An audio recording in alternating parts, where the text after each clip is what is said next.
Triple E EDC back again with another knife video. This is the Fobos Tier 1 Mini. This is a knife on its third run. I actually acquired this one in its second run, but the third one is available right now, and I'm going to tell you why you should definitely go pick one up, because this actually is my most carried fixed blade. So stick around. Anyway, let's go ahead and do some size comparisons. This is the Benchmade Super Freak and the Benchmade Turret. Here is the Spyderco Paramilitary 2 and Para 3.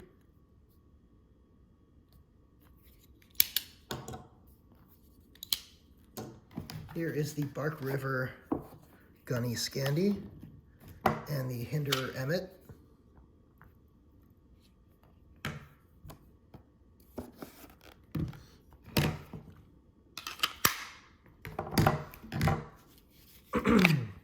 Bradford Guardian 3 and TRC Knives, This is Freedom. Should be enough fixed blade comparisons. Okay, so let's talk about the good and the bad of this knife. So why do I like this knife so much? So a couple things. And a little bit of background on this first. This actually started out as a Bark River collaboration in the first run, and the second run moved to a new OEM, and the third run, I believe, is with the same OEM, and that OEM is the same one that does dark timber knives. And so, you know, that's going to be, you know, the reputation for those and the quality of those are mid-techs. This is basically the same type of thing. This is a mid-tech quality level of quality. So that's what I like right off the bat. I also really like the design on this. Eric Hansen, the owner, the designer of Fobos Knives, has put together an amazing design here on this one, and also on the Tier 1, which you know, I'm actually going to be getting here shortly, because I won a waffle that I'm going to be getting a Tier 1 and Tier 1 mini set, which is great.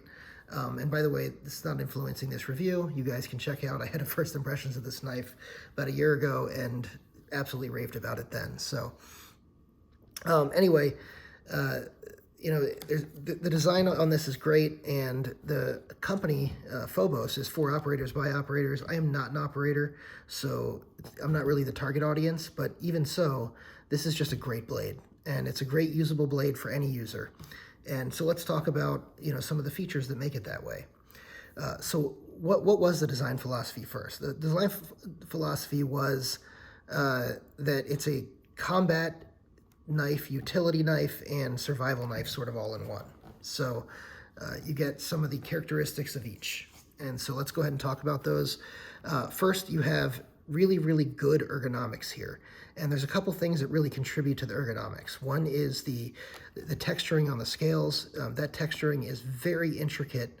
I mean, for this price range that it's in, you usually don't see this level of intricacy on texturing on scales. So this is quite nice. In addition, the actual shape of the handle is beautiful. It really just, it falls in hand. The cutouts here are exactly, you know, the finger cutouts are exactly where they should be. Your finger just wants to wrap around it. It just absolutely melts in your hand. The jimping on here, which a lot of people are going to be scared off of the jimping, because there is a lot of it. Don't be scared off by the jimping. This is very, very rounded jimping. I don't know if I can show you that if the camera's focusing, but this is very, very rounded jimping, and as a result, it is very, very good at doing what jimping is supposed to do in keeping a good grip, while at the same time being very comfortable and imposing there's no sharp edges, nothing. It's absolutely great. So I love that right off the bat. Another thing that contributes to the ergonomics is this choil, and the fact that both the choil and the finger hole are quite large, which means that you can use this easily with or without gloves, and it poses no problems whatsoever. So I absolutely love that. It gives you several options, choke ups, and every single option on this blade is absolutely superior comfort. In addition, another thing that that this does is the blade shape is is also another great thing. So the blade shape, and it contributes to the design in that it has a convex edge from here all the way down. It's a full convex, comes down to a convex edge as well. It has this the swedge up here. I think they call it a Persian swedge. And it's also got this swedge up here that apparently saves weight. So this is a penetrator style tip because of the fact that it is a supposed to be somewhat of a combat knife, but it's designed to be able to do that, which is great. And so it's also good, penetrating is also good for a lot of EDC tasks as well. So I absolutely love that with regard to that. Then you get a nice amount of flat here with a really nice amount of belly. Again, all convexed.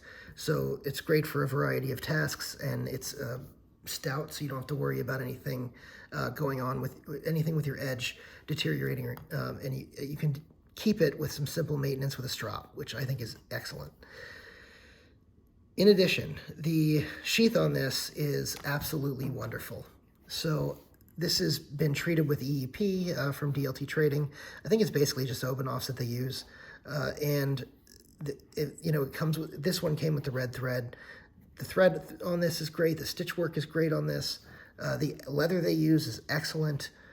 The design here is great because you have a carry where you can do it horizontal, you can do it vertical on your belt. You have attachment points here for other types of things that you can put on if you want to put those on. I think that's excellent.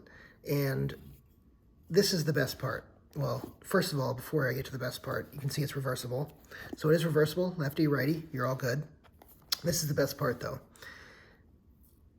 When you go to take this out of the sheath, your hand is already where it needs to be. The sheath is designed in conjunction with the knife so that when you take it out of the sheath, it is already where it needs to be. You just stick your hand, the way I do it is I stick my finger in the lanyard hole, use that as a guide, and boom, I'm already on the knife exactly where I need to be. And that's a beautiful thing. I mean, I love this Delta sheath, by the way, but look, with the Gunny Scandi, you gotta really pull the whole thing out like that in order to get it. You can't just grab onto that and then pull it out. You sort of have to readjust a little bit. So having that on this sheath is great. I absolutely love that. Another thing is you can really, another great thing on this knife is you can get a lot of different combinations. So they have different combinations of blade, they have acid etched, stone washed, satin, they have different combinations of scales, they have, natural camo scales that are different colors, they have, you can get red and black, or I think they have the green and black or whatever. They have a lot of different stuff. The liners are all different colors that you can get. And so there's really a whole lot of different options that you can get, different combinations of things. And so that's great as well. The price on this is good. I think $240 is a bargain at this, for this thing. I know it's expensive for a lot of people to, $240 for fixed blade, but I will tell you, I have a lot of high-end fixed blades, and this stands up with any one of them as far as the quality involved. So very, very happy with it. Definitely stands up to sort of a mid-tech quality level. So I love that. In addition, I was just talking about the scales a minute ago. These scales are removable, so you can swap them out also. You can, if you end up having to buy a version that you don't like, Eric Hansen every once in a while will make additional scales, and then you can just buy the additional scales, sort of like what you would do with Rickinder knives. Every once in a while he'll post that he's got some scales, and people will go ahead and buy them. So that's a great thing as well. Another thing is, he's really accessible as an owner. This is not really necessarily as a knife, but like I said, I recently won that waffle. Instead of just saying congrats and where do I send it, he gave me a phone call. At the time, I don't think he knew I was a reviewer. We talked about it when I was on the phone call, but he wasn't calling me because of that. He was calling me just because he wanted to congratulate me in person. And I think that speaks volumes of who he is as a person. And I really respect that. And he's also really cares about his customers. He wants to make sure that he's giving good customer service. I really appreciate that. Anytime I see that, I want to make sure it's recognized. So thank you, Eric. All right, the lanyard hole on this is a good size, and you also have a really nice skull crusher here, or I should say, maybe you should say a walnut crusher. So this is, it's going to be really effective. It's not spiky like a Microtech or anything like that as far as, you know, the type of crusher you're going to have here, but it's just a nice thick piece of steel, which is going to, you know, crush whatever you need to crush. The steel on this is CPM 154, which is an excellent steel for an EDC fixed blade or any type of fixed blade that might need field sharpening. So this is, I think the steel choice is excellent. I love that. A lot of people, you know, rag on 154 CM from ProTech, which is basically the same thing. And frankly, I love their 154 CM, and this CPM 154 is excellent. So, you know, definitely love that. I think that's pretty much it for the good on the knife. Let's talk about the bad. There's a couple of issues. One is, you know, just be aware of the stock thickness. It's not necessarily a bad thing. I don't mind the thickness, but just be aware of the stock thickness on this. This is the Gunny Scandi, and you can see that this is as thick as the Gunny plus a liner. So it's not thin, but it's not overly thick. So just be aware of that. As an EDC, what that means is you're not going to be, you know, soaring through boxes or anything like you would with the Spyderco Chapparal. But then again, the Chapparal's tip, you know, is much thinner than pretty much anything you're going to get from pretty much anywhere. So, you know, it's not necessarily something that's you're going to fly through boxes, but this will cut through paper, no problem. This will cut through, you know, thick items, no problem. This will, you know, process wood, no problem. So, you know, pretty much everything you're going to use it for in a daily task, it's great for. It'll still cut cardboard, but it's just not, you know, a cardboard eater like that. So just want to make sure that you're aware of that as far as, and I'll put that sort of in the bad. It's not necessarily a bad thing, but I'll put that in the bad. The other thing is, as much as I love the fit and finish that normally comes out of the facility, there was one issue here. I think you can see right here where the metal and or the steel from the tang and the handle were not quite lined up. I don't notice it at all in use, but it's just, I'm sort of nitpicking at this point because there's so many good things about this. It's hard to find, you know, bad things. So I think those are the only other bad thing I'll point out is, you know, if you're, and I've seen this with sort of some batoning and things like that. If you're the type of person that loves to use blades of this size to baton, I would say that normally I don't use blades of this size. If you're going to use something to baton, get something bigger. But if you're looking to do that, just be aware that I've seen, you know, I know Prepare My 101 had a video doing this, and so did Yellowhawk Customs, of field use of this knife.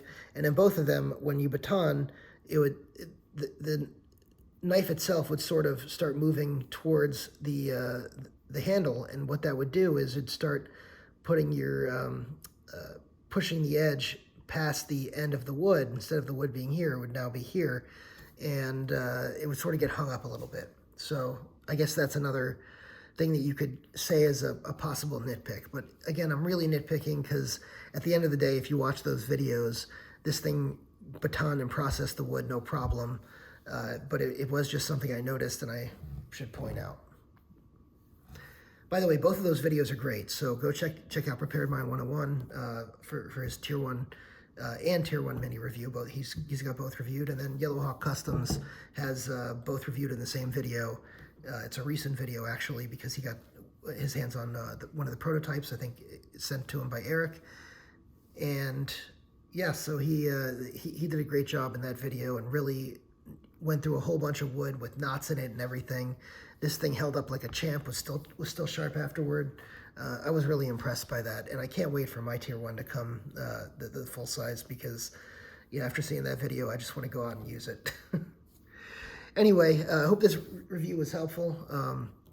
The conclusion on this is well worth the money. If these are still available at the time that you're watching this video, go buy one if you're a fixed blade guy. If you can carry a fixed blade like this where you live, get one. It is excellent. It's so good that actually when I get the other set of Tier 1 minis coming in, or when I get the Tier 1 and the Tier 1 mini coming in, I'm probably going to keep both Tier 1 minis because I just like it so much. So, yeah. If you have any questions, go ahead and drop them in the comment below. Hit the subscribe button, hit the notification bell so you get all my content, and see you guys next time.